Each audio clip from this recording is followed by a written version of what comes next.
What should you do in a case of an active shooter or a mass shooting? Do you have those survival skills, a survival mindset? Stick around. We're going to be talking about active shooter, how to identify one, what to do in a case that you're faced with one. And of course, let's talk about survival. We're going to have Stephen Daniels here with us with the Houston Police Department. And also, we're going to be talking about National Night Out. It's coming up October 4th. You want to know more information? Do you want to organize an event? Stick around here. This is Community Shield of the Houston Police Department, your friend, Officer Jesus Robles. HPD is working constantly to protect their citizens by not only patrolling the streets, but also through educational programs and community building initiatives. On this channel, we'll keep you informed about those efforts as well as share ways in which you can help us prevent crime.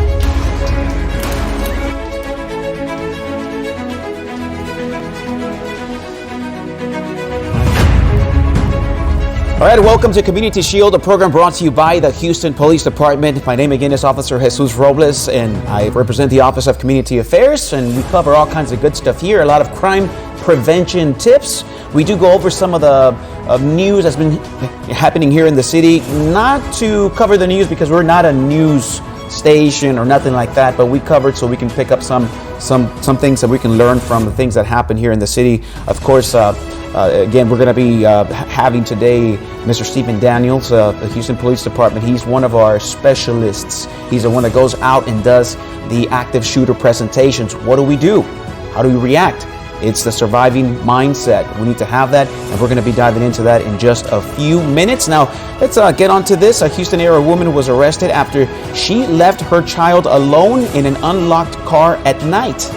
Deputies responded to a call about two young children left in a car outside the grocery store in the Northeast Houston area. When they arrived, they found a car unlocked, and of course the vehicle was running with the children inside, and they were still in their car seats. Deputies identified Avante Johnson as the mother who exited the vehicle after they reviewed the security cameras, and the two children had been left unattended for about 30 minutes.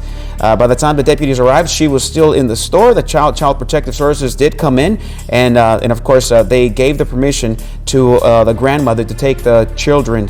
Now Johnson was charged with child endangerment, and she was taken to Harris County Jail. This serves again as a reminder that you never leave your children inside a vehicle, no matter what it looks like outside, the temperature. Of course, this was a very hot day. We're talking about 103 degrees.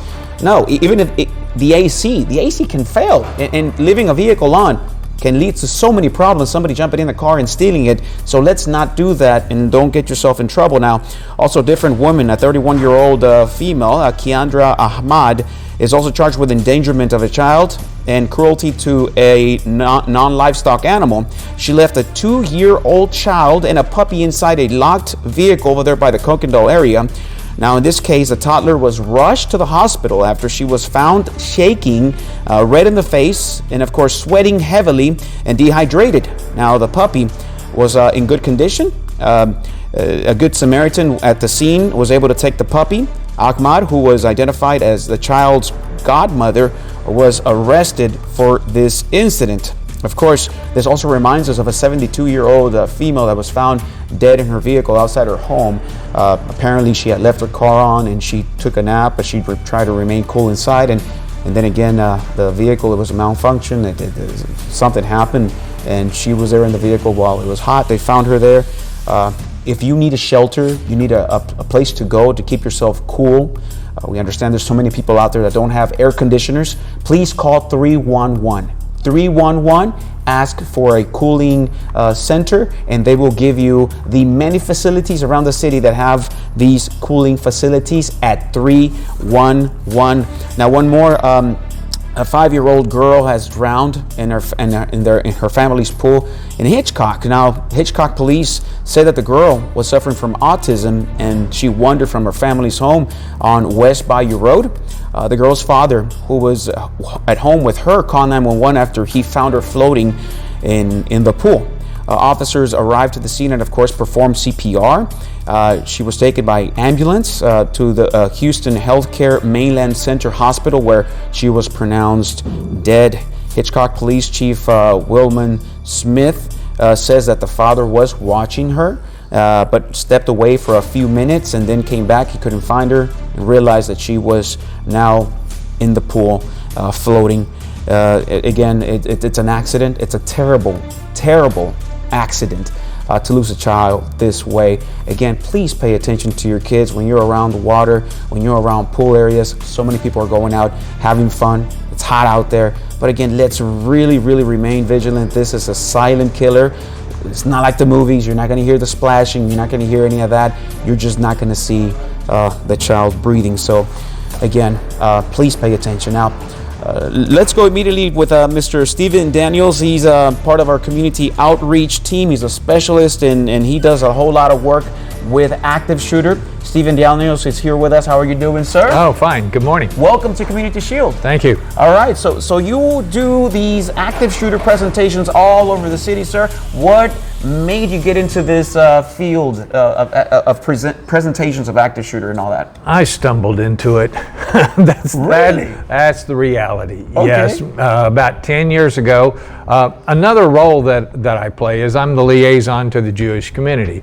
And I was at one of their events where that they had one of our SWAT officers, and he was giving a talk on how to survive an active shooter. Okay. And for some reason, this just really clicked with me. Long story short, I got permission to work as his assistant. Wow. Because he was so busy with SWAT responsibilities, he really didn't have time to schedule and book these things. So I took up that role. But little did I know, by October, Sergeant Lee Lawrence was giving up on this program, and he was going to this place, Afghanistan. Okay. You know, he wanted to take a long vacation, I guess. Okay, you know. all right. Anyway, Lee's was in the Army Reserve, and he was going back for his second tour over in the Mideast. And so I went to the supervisors. I said, look, you got to give me somebody else. And they said, after talking between Lieutenant Besselman at SWAT and my deputy director, they said, Stephen, you're going to do it. Wow, okay. So, you know, here we are 10 years later. I've done about 1,865 trainings to date, but it wouldn't be anything without superior support by Lieutenant Besselman. Sure. I tell you, he is the consummate professional on active shooting, and he is constantly there. I'll come up with a new idea because I do change my format and my training sometimes daily. Okay. But whenever I come up with a new idea, I'll call him up and I'll say, hey, what do you think of this? He'll be real candid. He'll say, hey, that's a good idea. Sure. Or you'll get yourself killed. So, which, you know, that's what this is real life and death stuff. This is not something politically correct, okay? Yes. I've never been really known for that. This is, what do you do if you're in life and somebody comes in and they want to kill you and everybody else around you? That's right. Okay. So again, so you were at the right place at the right time. You exactly. were given this position and you became the best of it, and you always ask for the experts in SWAT and everybody to kind of chime into your presentation. Over 1,000, how many presentations? 1,865 or so. Again, that's but who's an amazing counting? accomplishment. Yeah, who's counting? Yeah. When did you notice these active shooter presentations kind of ramp up? Because there was a moment, and I was able to see one of your videos, and there was a trend happening all over the world. There was a time before COVID that I actually had roughly 150 of these scheduled on my calendar to do. Sure. Obviously, with COVID, it went to zero for a couple of years. And now we're building back up, and right now I have about 77 or so. Okay. So it's climbing back up. Sure. All right, so again, we're going to be giving information out on how to get in touch with Stephen Daniel, so he can probably schedule you in and do a presentation for a large group, your community center, or whatever. Now, let's start with this. You go out there and you preach survival, the mindset, a survival mindset. Right. Run, hide, fight, a concept that's been used. Right. Can you tell me a little bit about what is a mass shooting, or what is an active shooter? Well, an active shooter is a mentally troubled individual that feels compelled to make his mark in life. Sure. And in their thinking, the way to do that is by sensationalism, killing a mass number of people like we saw just recently, unfortunately, up in Highland Park, Michigan, on the 4th of July. They want that notoriety. And sometimes that notoriety may be concluded with their intentional death, or it may not. It depends on the shooter. It can go either way, to be real honest. But they're wanting, it's that sensational. They want to be known from their picture in the news from the West Coast to the East Coast and everywhere. And they want everybody to know who they are. Yes, that is their idea. That is their self-gratification. And I've seen in the culture of presenters, of active shooters, of the people like you that go out and teach, you guys don't like to highlight those names for the same reasons, I hear. No, I mean, that's what they want. They want their name out there, and I generally will not use the name of the shooter because I'm not going to give them any glory. They do not deserve it. Sure. Now, who can be a victim of somebody that's looking for this glory, these active shooters? Anybody. Okay. You know, really, and that's real. You have to understand, these shooters, it's almost a video game to them. And what are they trying to do? Well, they're trying to beat the all-time high score, which happens to be the Bataclan Theater in Paris, France, where in one night a shooter killed in excess of 100 individuals. Terrible. That's what they're trying to do. They're trying to beat that all-time high score. So candidly, they get a point in their mind, whether it's a 3-month-old baby or a 97-year-old lady, it makes no difference.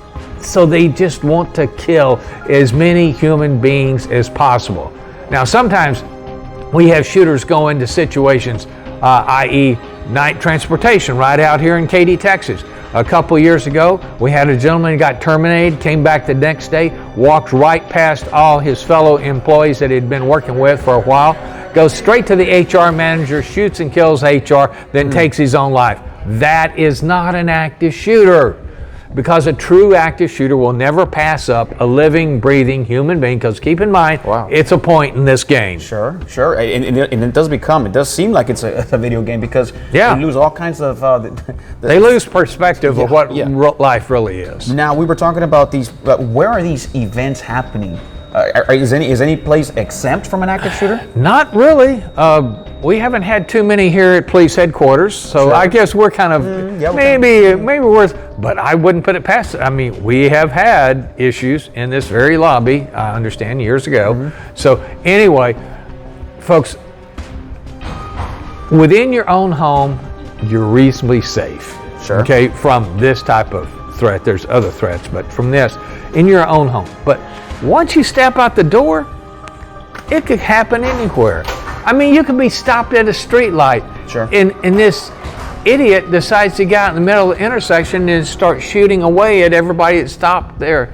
I mean, it could be at church. Sure. It could be at the mall. It could be at the hospital. It could be virtually anywhere in our society that we go. Are these mostly happening in schools, or they're happening more in other public spaces like malls and stores? They're happening all over the place. I mean, unfortunately, we pay more attention to the schools, like unfortunately the debacle in Uvalde. But yeah, schools tend to be a center, because that's a place that a lot of these young shooters, they're familiar with their schools. And talking about that familiar word, are these active shooters people that are just they're just absent from that community, or are they people that actually grow in that community? Both ways. I mean, we've seen like Sandy Hook. Sure. That young man grew up right there in that part of the country. In fact, his house was very close, as I understand, to the scene of the school where he did the shooting. So, and in some cases, like we saw in Buffalo here recently, I think that young man traveled a little distance, not a great deal, but he was within, I'm guessing, maybe 30 miles of where he went to the mall.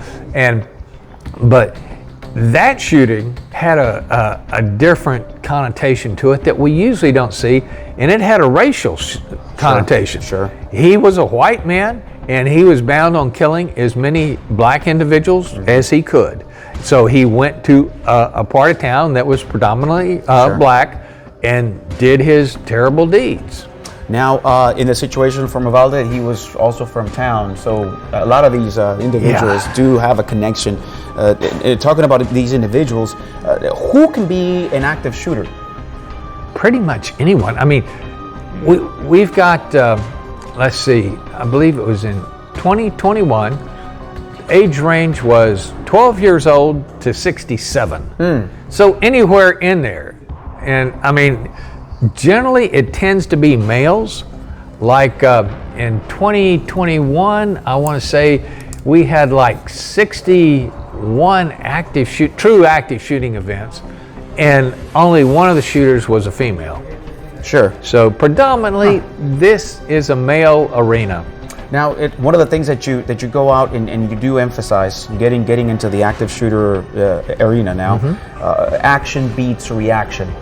These presentations that you do, these workshops that you do, one of the things you emphasize is about getting into the mindset of surviving. Absolutely. A few seconds can mean all. Can you expand on that few seconds? What can happen in a few seconds? You can die in a few seconds. I mean, this is it. You want to have your predetermined survival mindset locked in up here, because that makes all the difference. In a crisis like this, people are going to be panicking. But if you have done the visualization exercises that I suggest for the different venues at work, at church, at the mall, all the different places you go on a regular basis in your life, if you will sit down and visualize being in those locations and a gunman coming in and using the run, hide, fight tactics and techniques, if it's 2.5 or 6 years from now and it happens, odds are your brain is going to kick in and you're going to remember and you're going to make intelligent decisions. And everybody else around you is going to be in sheer panic, but they're going to look at you and they will be able to tell, hey, they know something I don't know. Sure. And they're leading the way. And before you know it, you're going to have people following your lead, and that's a good thing. And I tell people, hey, if you can get folks to follow you to safety, that is great.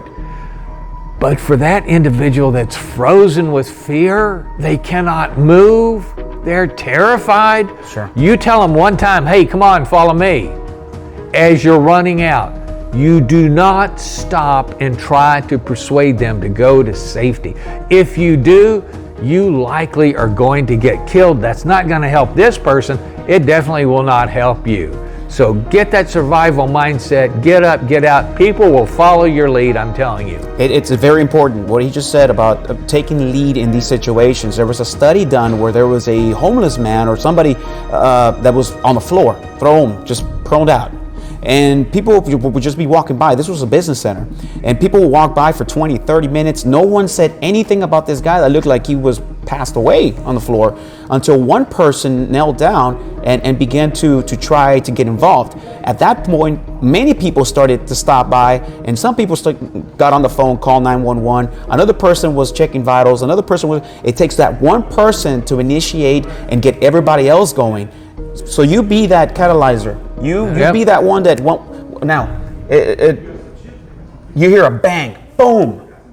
Do you sit around in that office space or in that meeting and think about, what could that be? Or is it wise to do something more?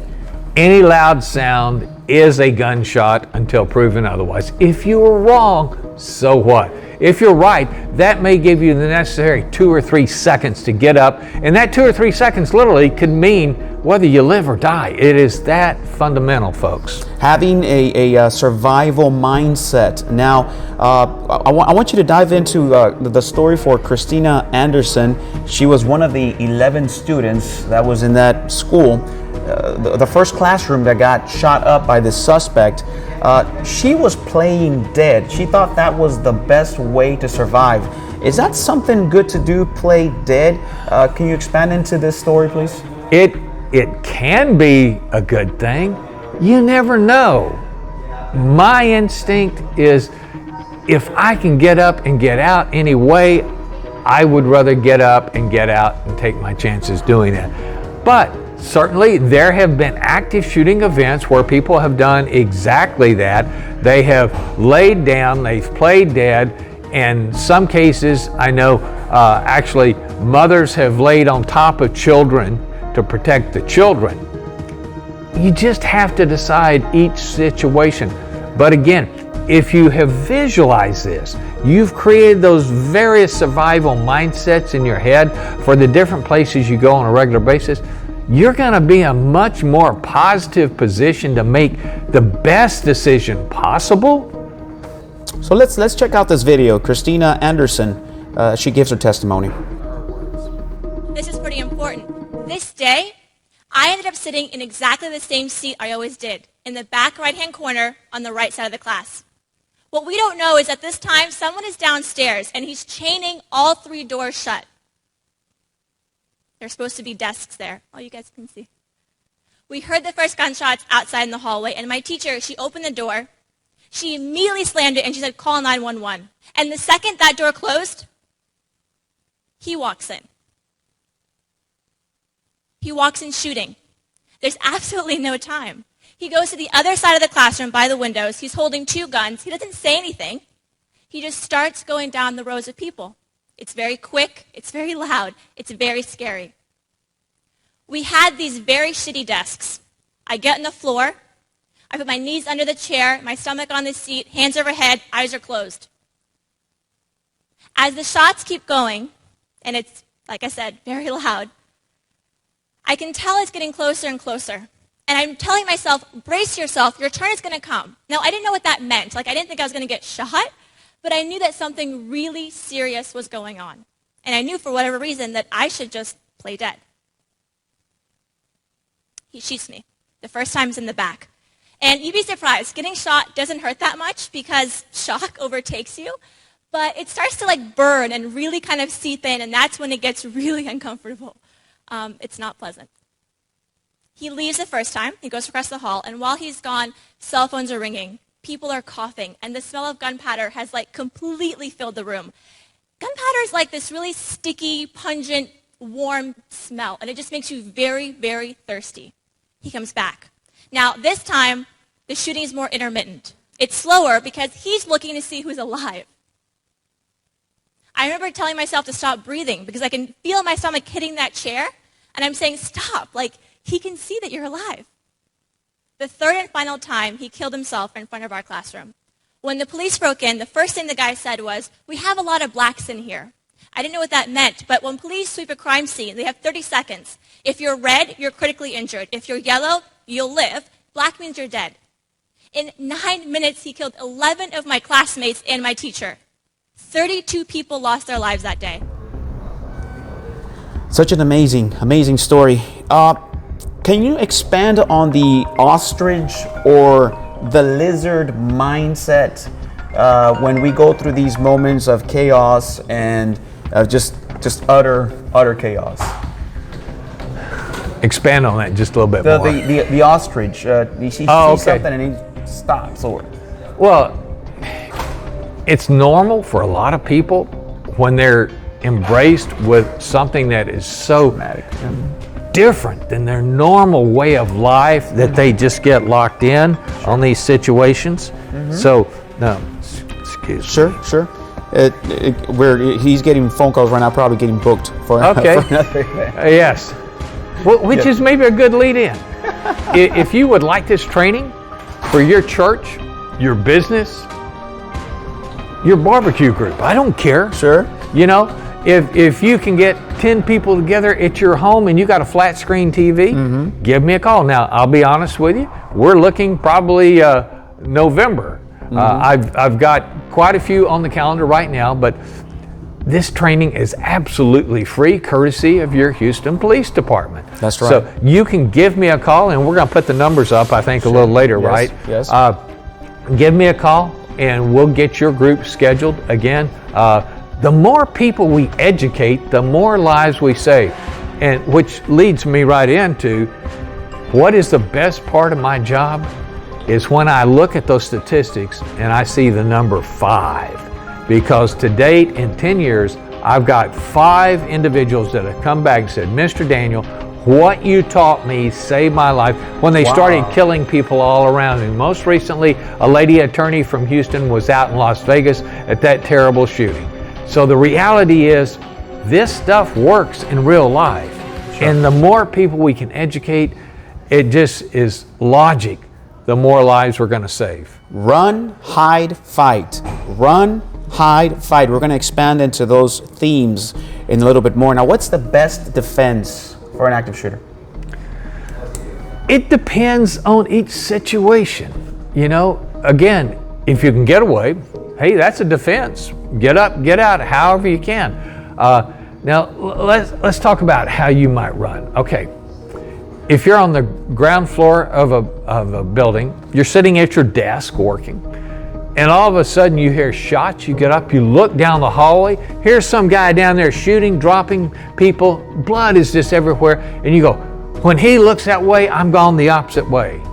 My question is, and this is where having a survival mindset with intelligent responses makes a difference.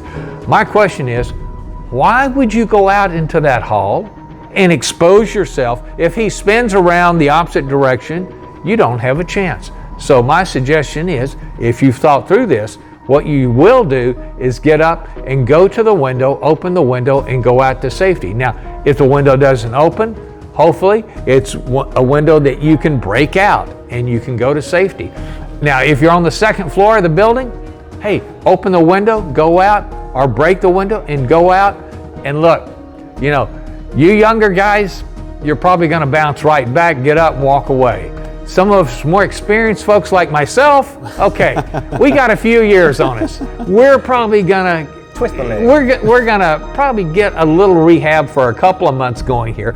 But let me tell you, that is so much better than getting shot through the head with that AK-47 this lunatic has. So you got to keep that in mind. But if you're on the third floor or higher, it's a different ball game, folks. You're not going to go diving out the windows. That's not smart. And you're not going to get on the elevator. If the door is open and you're on the elevator, you have no chance at all. Mm-hmm. Now understand, the fire department. Sure. They love their concrete fireproof stairwells. Yes, they do. But let me tell you, for an active shooter, it's nothing more than a vertical shooting gallery with the added benefit that if he misses, the ricochet off those concrete walls may kill you. So again, stay out of the stairwell. So what does that leave? You have to know all the hideouts. File rooms, copy rooms, restrooms, whatever the case may be. So if you're on the third floor or higher of a building, you need to really think about this. What are my options? Where could I go? What safe haven could I take advantage of? Now, some common characteristics of an active shooter. There was an FBI study. Some information was given out about some of the phases that these active shooters go through. Well, there's actually 5 different phases. Okay. Things that they step through. You know, number 1, they visualize themselves being this big authoritarian figure, this person in control, how grandiose, how great they're going to be. It's this troubled thinking that they do.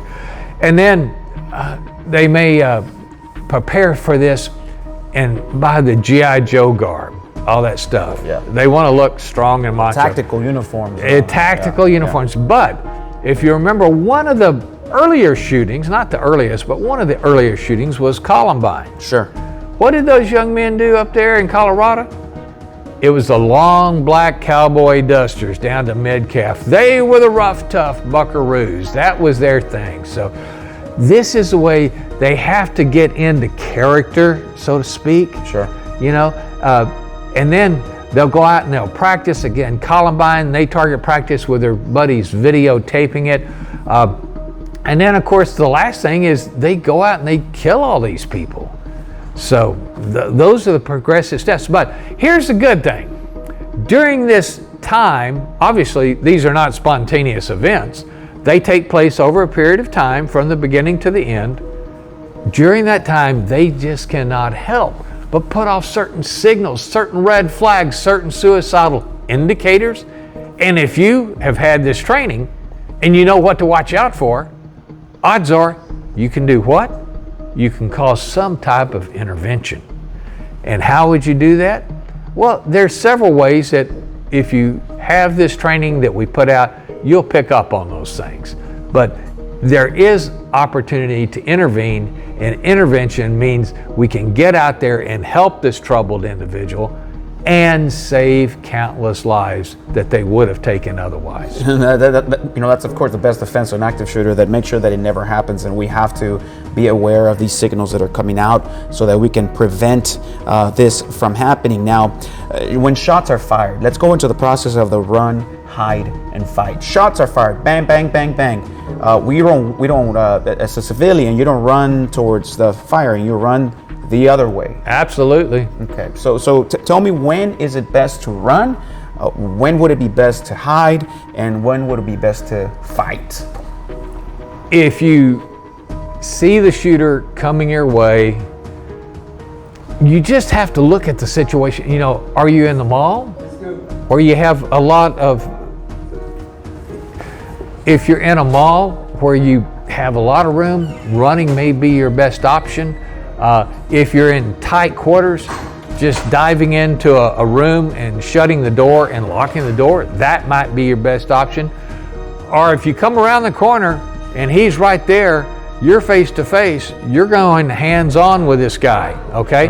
And so what I suggest is, if you're, say, at the office and you hear shots, the first thing you want to do, grab that pair of scissors or letter opener that you have on your desk. Take that with you just in case running doesn't work, hiding fizzles out. You have to go hands-on, face-to-face.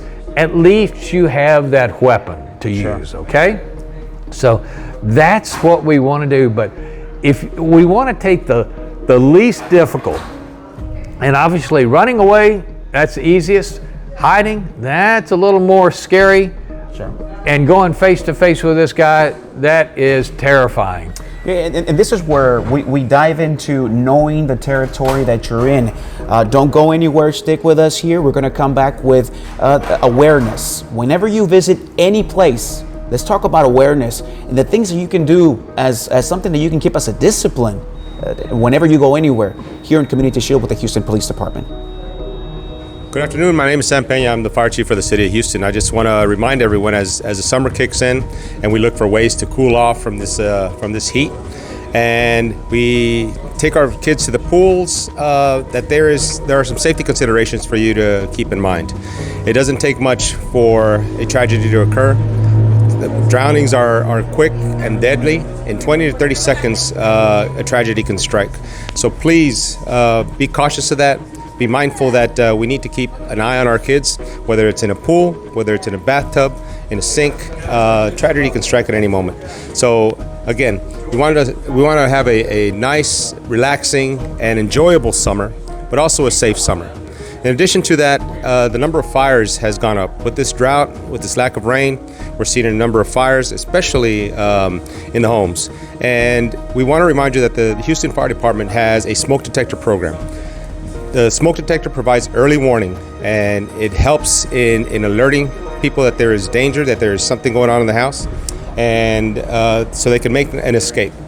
So I want to remind you that if you need a smoke detector, that you can call the Houston Fire Department at 832-394-6633, or go to our website and request a smoke detector. Our firefighters will schedule something to go out and install one of these to you. So have a safe summer. The survival mindset, being aware of your surroundings, is key to surviving an active shooter. Anytime you go anywhere, you can go to the blue store, you can go to the other store, you can go to the mall, you're going to the school. Do you pay attention to where the exit signs are? Stephen, there's also a video out there where it was a nightclub. There was a fire that started in the stage area. There was hundreds of people in this place. They all rushed to the main entrance of this business. You have about 1,000 people trying to exit on the front door. The smoke just completely engulfed the place, the flames. So people were trampling on each other because everybody was exiting through the same exit, not knowing that there was about 5 more exits with double doors in these establishments. How important is it as one of our first things to do wherever we go to be aware of where your exits are at in case something does happen, like simple fire. Absolutely. I mean, during a time of panic, it's not the time to figure this out. Let's say you're at the rodeo. You've just got to your seat. Look around, figure out, hey, if something goes down, what are my options? Which ways can I go? And in that moment, you may have to make that critical decision, but if you've already thought, oh, I can go down this service corridor here, or I have an option of going out this door here and it takes me to the stairs outside, know what your options are. In a time of panic, you're not going to think clearly. You want to have these things already up here in your head. And this becomes a way of life. And I'll be real candid. There are some folks, they will never get it. Sure. You know, and I hate to say it, and I'm not going to call names, but I got people I know, they're never going to think like that. Sure. As much as I encourage them to do that, they will not think like that. But most of us do have the ability to program ourselves to think this way. When I go somewhere, I mean, it's like when we cross this intersection out here, do you actually look both ways before? We were taught that as little children in school. Right. You look both ways ways before you cross the street. But what do you see in downtown Houston? You see people crossing the street doing this. They have no idea if a semi is about to run the light and run them down. Just saw one yesterday. It was a full family. It was a complete family. Yep. Walking across this walkway. They assume that because there's a walkway, you're usually going to walk and the person's going to yield. But this vehicle was moving at a distance. They never turned to look at the vehicle that had stopped all of a sudden. Not even, no. We need to be aware. Awareness is our first line of defense whenever we visit anywhere. Know where your exit signs are at so you know which way to go. Not every exit is going to be through the front door. It could be through the back side of Walmart. It could be through the employee exit through the back. It could be through choose other places. Now, run, hide, and fight. Let's paint this picture with this video that the Houston Police Department prepared a couple of years ago. It's a little dated, but the information is still good. Check this out. It may feel like just another day at the office, but occasionally, life feels more like an action movie than reality. The authorities are working hard to protect you and to protect our public spaces.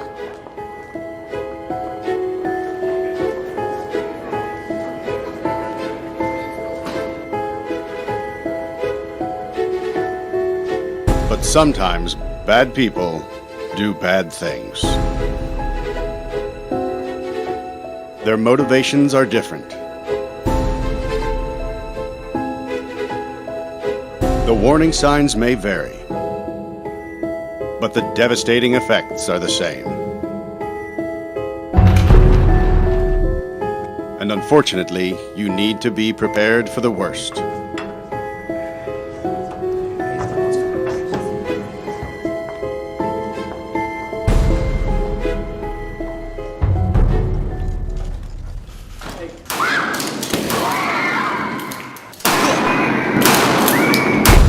If you were ever to find yourself in the middle of an active shooter event, your survival may depend on whether or not you have a plan. The plan doesn't have to be complicated. There are 3 things you could do that make a difference. Run, hide, fight. First and foremost, if you can get out, do. Always try and escape or evacuate, even when others insist on staying. Encourage others to leave with you, but don't let them slow you down with indecision. Remember what's important, you, not your stuff. Leave your belongings behind and try to find a way to get out safely. Trying to get yourself out of harm's way needs to be your #1 priority. Once you are out of the line of fire, try to prevent others from walking into the danger zone and call 911.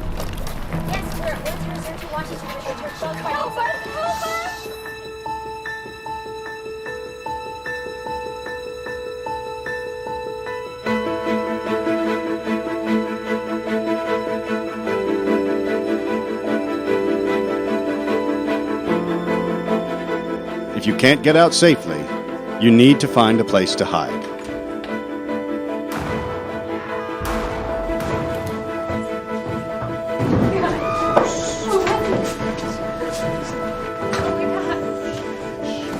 Act quickly and quietly. Try to secure your hiding place the best you can. Turn out lights, and if possible, remember to lock doors. Silence your ringer and vibration mode on your cell phone. And if you can't find a safe room or closet, try to conceal yourself behind large objects that may protect you. Do your best to remain quiet and calm.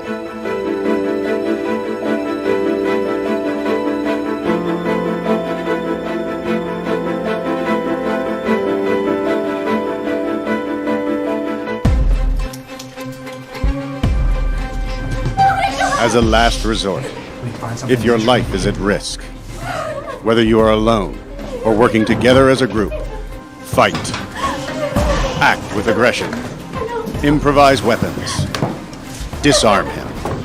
And commit to taking the shooter down, no matter what.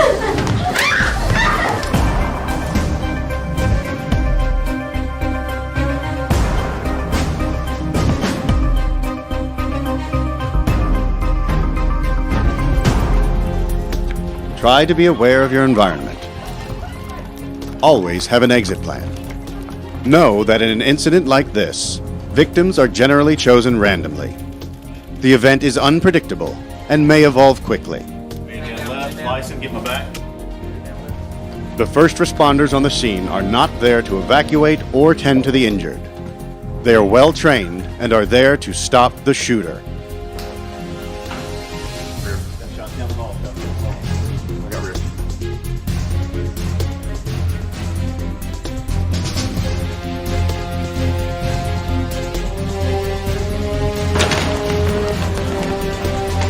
Your actions can make a difference for your safety and survival.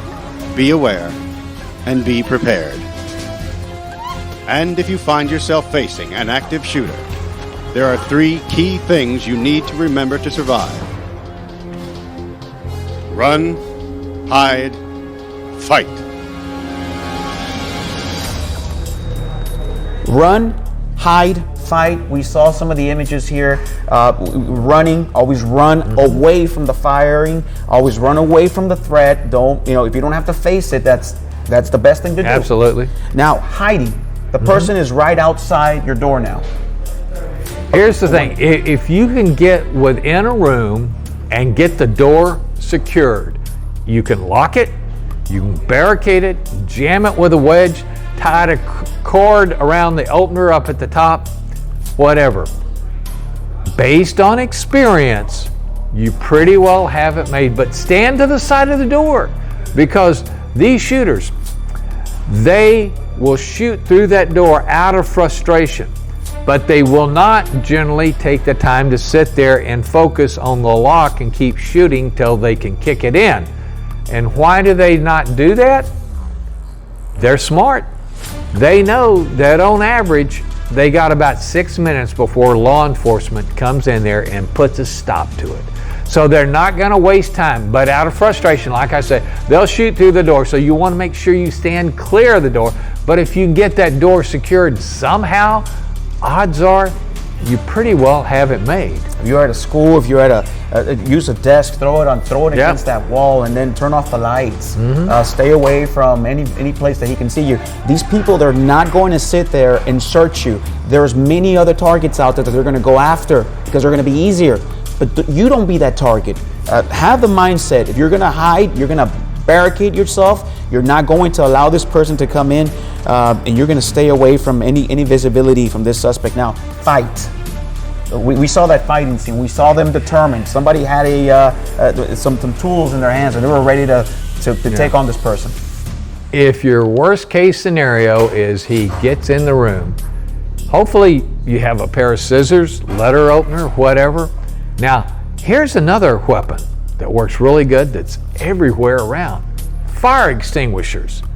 If you can grab a fire extinguisher and you're standing there and somehow he gets through the door, or maybe he's out in a common area and he's fighting desperately with one of your coworkers and the coworker is really getting the short end of the stick, but you're rusty on your kung fu, okay? So what do? You get that fire extinguisher, you stand right there, stick that nozzle in his face and you blast it until it's empty. When he gets up coughing and wheezing, you take the pretty red container and hit him over the head. Fire extinguishers make a really good weapon if you have to get to that point, because you don't really have to grab onto him and get into the fight. So think about fire extinguishers as your weapon that's around. Well, by fire code, they're everywhere, okay? Run, hide, fight. Now, Stephen Daniels and myself, we're pretty peaceful individuals. We don't go out being angry at the world. But in the moment when it's time to fight, you got to get that face. You got to get that mindset to fight. Either you're going to run, you're going to get out of there, either you're going to hide, or you're going to fight. But you're going to survive, and that's the mindset. You're going to survive. You're going to get angry. You're going to say, today I'm going to be home with my kids. Today I am going home. Absolutely. And nobody's going to stop me today. Again, we keep talking about survival mindset. That is a big part of your survival mindset, is an incredible determination that you are going to walk away from this situation and go about your business, go to your loved ones, and continue your life. A good video that also is included in the presentation that Mr. Stephen Daniels usually does is Alan Stevie. He has the Last Resort Active Shooter. It's a short video. Check this out. It talks about that fighting mindset, about the survival mindset, and it shows you a couple of things. Again, it's a dated video, but the concepts are still the same. Basically, what we're dealing with here is a last resort survival measure. The active shooter or the terrorist is on the premises shooting people. How would you know, first of all? Well, it's going to be kind of obvious. Screams, gunfire. You know how to recognize gunfire? I don't know if most of you have ever heard live gunfire. It doesn't sound like in the movies. Very important you learn how to recognize gunfire in a crowded environment. We teach that in the program. We'll distinguish between real gunfire and non-real gunfire. You recognize gunfire, you're hearing screams, perhaps you even see casualties or injured people. You see people running away. You are not able to run away and make it. Why would one not be able to run away and escape? Because you're trapped. Now let's talk about responding to an active shooter and the timeliness of it. How long do you think it will take you, all of you, to get off your chair from where you are right now and make it to me? Right here. If you were running for your life. Second. How many seconds? I guarantee you, top 3. But I don't want to guarantee it. I want you to do it. Boom! Very nice job. That was excellent. I knew I could count on UCI for all this. That good stuff. Fantastic. Very nice. Now, once again, would you be prepared to do that? Well, guess what? I think so. You're hearing screaming. You're hearing shouts. You're hearing gunfire. Are you going to know it's coming? It's getting closer and louder. This thing is locked down. Sure you will. You'll be ready. But I'm not proposing that you'll wait sitting in your chairs like that. That will be for a surprise entry to that door that will totally unexpected. Not going to be the case. I will teach you where to stand and how to position yourself so you have a tactical advantage versus a shooter coming to that door. So when he comes to that door, he's not going to go and then come in. Okay? He's coming in. He's looking to kill. He's looking for the target. He won't see these two sides. You have a coordinated action coming on him. One of you, at least one of you, if not both of you, are going to be successful at, hey, again, not putting a handcuff on the guy and arresting him or killing him. No. Stopping him from shooting, bringing him to the floor, and containing him on the floor so he can't continue his violence action. Very simple. Okay? Since we're going to use 2 examples here. One is on this door that has one side only, and then 2 is that door that has 2 sides in the event that you have 2 types of scenarios that come at you. And that's why I use this classroom as well, because there are 2 kinds of door. Now, what will help you, because obviously not the whole classroom needs to be here. Who is going to make contact? The first 2, top. The first 2. So 2 people on each door, on both sides of the door. No, wait, no, yeah, I'm explaining and then I'll call you. Okay, one. Second. What does everybody else do? Where? No, where would you be? In front of him? You just learned a big lesson. When he comes in, he's looking straight ahead. So safety says, anybody who doesn't have a role, and many of you shouldn't have a role in this case, get out of the zone. Get out of the kill zone. So go there. In the far corner against the same wall he comes to, or that far corner. Definitely not in front of him. But there's going to be a few of you that are going to be required to do one very important thing that's going to assure the success of those by the door. And that's attracting his vision and attention on them by throwing object and running across the room in the opposite direction, if you can help it, than where the attackers, defenders are going to be positioned at. So if I'm coming here, you don't want me as a shooter to turn and look here, right? What you're going to do, you're going to go like that and throw object running this way. I'm coming this way, bam, that's it. Now how much time do I have, honestly, when I come to that door? 1 second, baby. What? So we're talking, time has now shrunk significantly for the shooter to be able to be shooting effectively. So just practice with me one time the drill. Here, no, come here. 1, and then you, right there. Good. What will help you a lot is actually push the knee here. Yeah, because that will collapse a lot easier than my entire body, especially if I'm strong. So just aim for the knee. You see that? That's right. Try one time. The knee, yeah. Oh yeah, much better. Nice job. Shots fired in the corridor. Shots fired in the corridor. Nice and safe.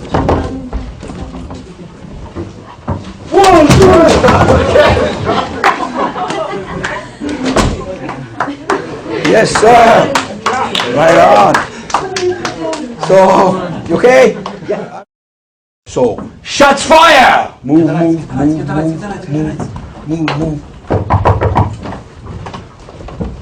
One, two. You good, Steve? Yeah, good. All right. So, what did you shoot at? What's that? What did you shoot at? One shot in the middle. It was one person, one shot. You did see a person. You managed to see a person. Well, it was dark, so. All right. Now, did you notice that? Yes. Did that throw you off any? For sure, because I had to look around it. Right. For sure. Okay. That took away a potential target area. Right there. So my first response was to look for a target other than this. Other than this. So So it took you, what, a second and a half? For sure, it played into the Yoda. Of course. So it delayed me a second or two to look for another target. Maximum one shot, and I don't even know if it was a person. So we now cut down 2, maybe 3 shots from before with the handgun, with broad daylight, with one side surprise, to maximum 1 shot without knowing if it's even a target. That's a big improvement, right? Big improvement. Okay, one more time.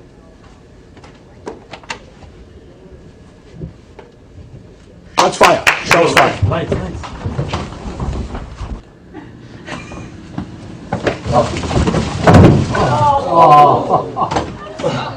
All right. No martial art is involved. This is basic stuff. Football, tackle, wrestling. Overwhelm the target. Overwhelm the threat. This is with a machine gun, guys. If he had a box cutter, do you think he had better chances?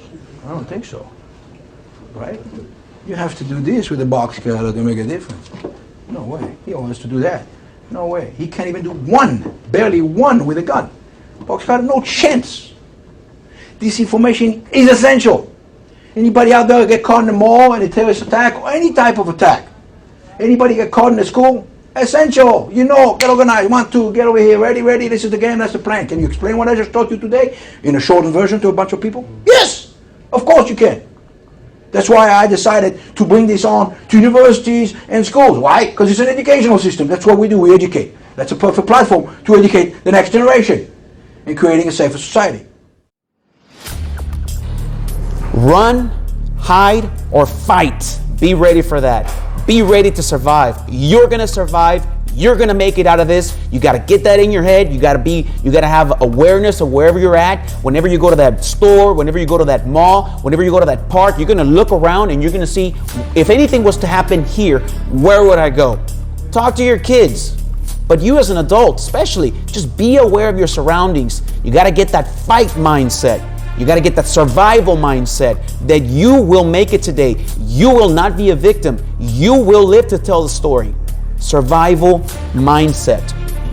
Run, hide, or fight if you must. Now, if you want more information on how to get with Mr. Stephen Daniels, our community affairs phone line is available at 713-308-3200, 713-308-3200, 713-308-3200. Give them my direct line too. And the direct line is 713-308-3246. That's my desk line.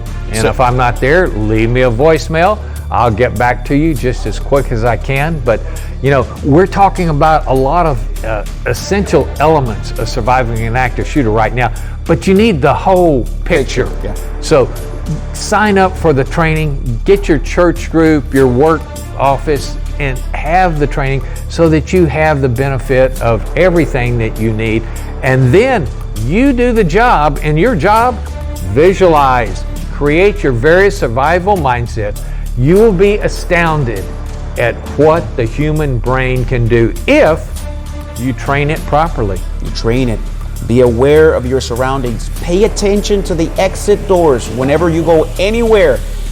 There are alternate. Not everyone has to exit through the front door. There's other exit doors. These buildings, by law, these establishments, by law, have to have multiple exits. So use that. Be aware. Have a surviving mindset. Get ready to run from the threat. Get ready to hide if that's a last resort, that you have to hide, you have nowhere else to go. Hide, barricade yourself away from him being able to see you. Or if you have to, fight. You got to be ready to fight. You got to be ready to give it all you got. You're going to go home that day. All right? Here's another idea. Sure. Now, I don't train young people younger than college because a couple of PhDs did some intense study on this. They said, no, you're training a potential shooter. But you, the parent, you have a way to train your children. I don't care how they are. And here's an example. You make a game out of it. You go to the mall with your kids, and the game is who can find the most exits. And as we're walking through the mall, oh, mommy, there's one. And, you know, teach your kids, make it a game for your children. Whenever you go someplace, hey, make this game of, oh, how could you get out of here? I mean, remember when you learned defensive driving? Hopefully you did learn it.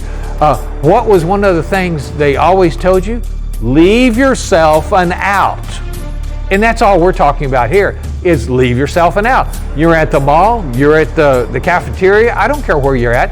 You know, play this game with your children, and you will start educating them without terrifying them. And it'll be a fun thing for them, and that's always positive. You want to expand on these tips? Those are pretty good tips. Stephen Daniels with the Houston Police Department. Again, thank you so much for joining us. For those of you that are preparing for National Night Out, it's coming up October the 4th. Okay, it's a Tuesday, October the 4th from 6 to 9. Prepare your parties. If you want to know what police station is close to you, you want to call our public affairs line, community affairs line, and find out what is your officer that's representing your district. You can call 713-308-3200, 713-308-3200. It's been awesome. Thank you so much for being here with us. And I want you to share this program. This is valuable information. Community Shield of the Houston Police Department. Thank you, sir. Absolutely.